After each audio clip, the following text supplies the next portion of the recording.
Bonjour à tous, bonjour Delphine Bateau. Bonjour. François Hollande fait ce matin sa rentrée politique. Vous avez été sa ministre, puis vous êtes devenu critique. Qu'est-ce que vous attendez du président ? Écoutez, moi, pour le pays, je préférerais que les choses aillent mieux et que de bonnes décisions soient prises. Mais d'abord, je ne vais pas commenter une émission qui est en cours. Et ensuite, mon devoir... Il a déjà beaucoup parlé, hein, ça fait Oui, mais moi, mon devoir aujourd'hui de responsable politique, c'est d'être lucide sur la gravité de la crise politique en Europe, avec aujourd'hui un risque d'implosion de l'Union européenne, sur la montée de l'extrême droite dans beaucoup de pays, dont le nôtre. Et c'est pas simplement de porter des refus ou des critiques, mais de porter un nouvel espoir. Moi, je crois que le temps est venu aujourd'hui des bâtisseurs.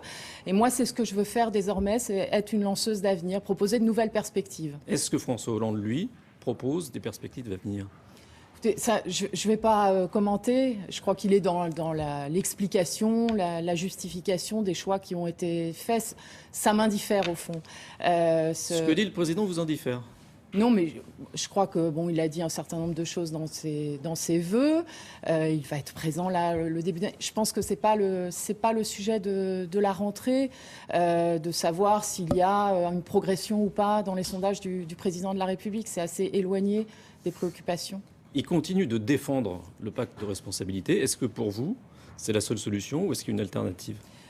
Plus profondément, j'ai parlé de risque d'implosion politique. Je crois que ce que beaucoup de dirigeants ne comprennent pas, c'est qu'on a changé d'époque. Un monde ancien est en train de disparaître. Il n'y aura pas de retour de la croissance à l'ancienne. Et donc, ça suppose pour moi d'autres choix, et notamment un choc d'investissement sur les grands chantiers d'avenir, et notamment la transition énergétique et tous les enjeux écologiques. C'est pas ce que fait François Hollande ?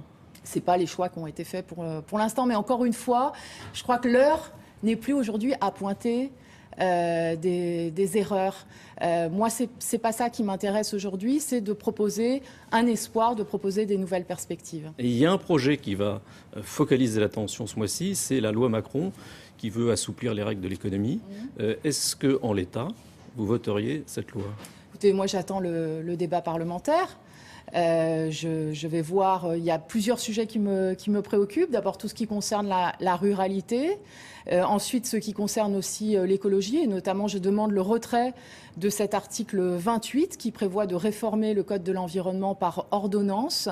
On peut pas... Ségolène Royal a dit qu'elle se portait garant de tout ça. Oui, mais écoutez, il y a eu... je rappelle que vous l'avez remplacé dans cette circonscription. Il y a eu ce qui se passe à Notre-Dame-des-Landes, ce qui se passe avec le projet de Center Park dans l'Isère. On ne peut pas, dans notre pays, dans une grande démocratie, réformer le code de l'environnement après ces événements par ordonnance dans le dos du Parlement, dans le dos de la représentation nationale. Lors de la conférence environnementale, le président de la République s'est engagé sur la démocratie participative. Et ce qui est prévu dans ce projet de loi, c'est exactement l'inverse de la démocratie participative, puisque ça veut dire que toutes les procédures environnementales seraient réformées sans même l'avis des représentants du peuple et des représentants de la nation. Autrement dit, tel quel, vous ne le votez pas ? J'attends le débat parlementaire et je veux que ce texte soit modifié. Cécile Duflot parle de grands bonds en arrière à propos de cette loi. Est-ce que vous pensez que le mot est bien choisi ?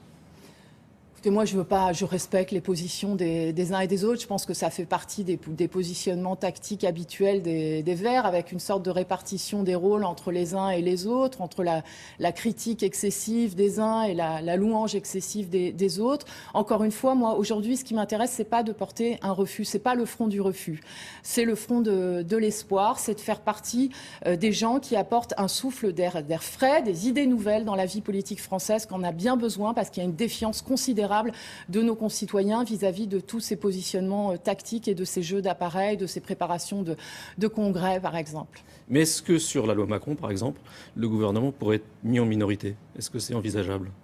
Est-ce que les socialistes prendraient ce risque ?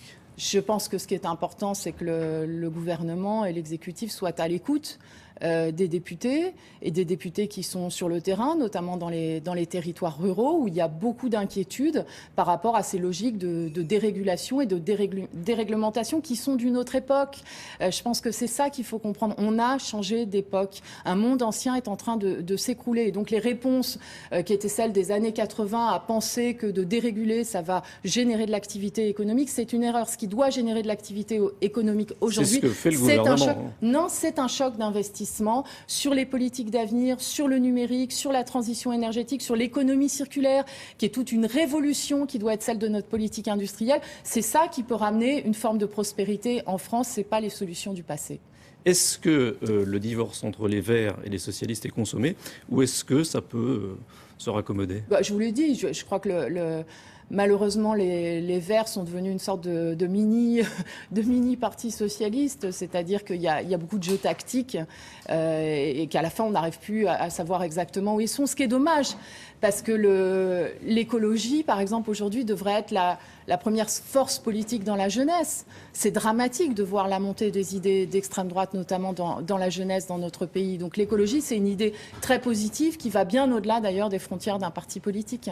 Est-ce que les partis politiques tels qu'ils sont, le Parti socialiste, les Verts, les autres, vous paraissent dépassés? Complètement. Complètement. Je crois qu'il y a des formes d'organisation politique nouvelles à inventer. Moi, je veux participer à la construction d'une nouvelle offre politique.